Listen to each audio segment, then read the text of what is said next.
Evaluate the definite integral from -3 to 2 of x squared minus 6 to the fourth of 2x to the first power dx.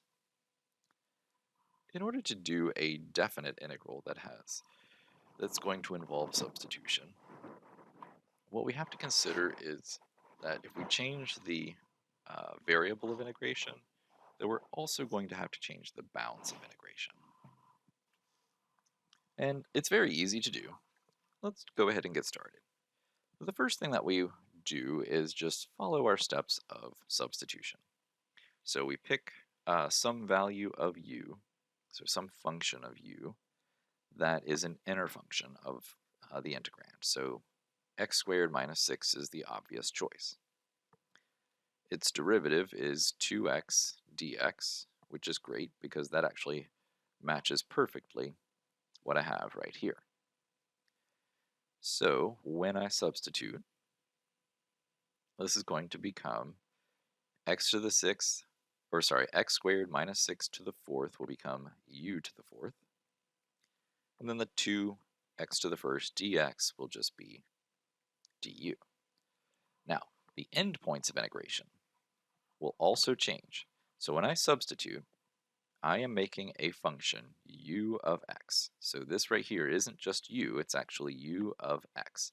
So whatever I put in for x, this is how I figure out what u is.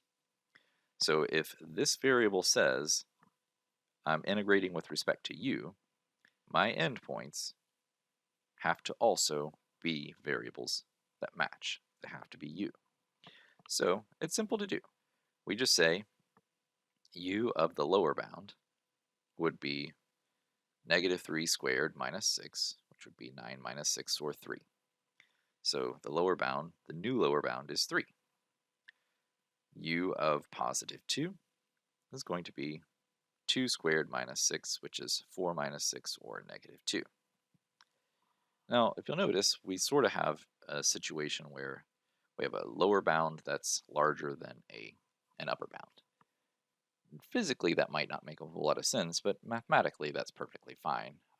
And in fact, you can swap those and make it from -2 to 3 if you just negate your integral. That's a principle of definite integrals. We might not need to do that. It doesn't really make a whole lot of difference mathematically. We can just follow along with exactly what we have. This is integrable. It will become u to the fifth power divided by 5. And then we're going to integrate that between the bounds of 3 and -2.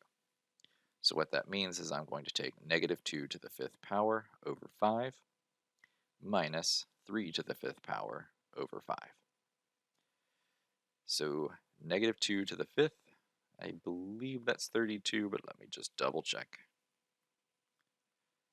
Yeah, so that's going to be -32 over 5.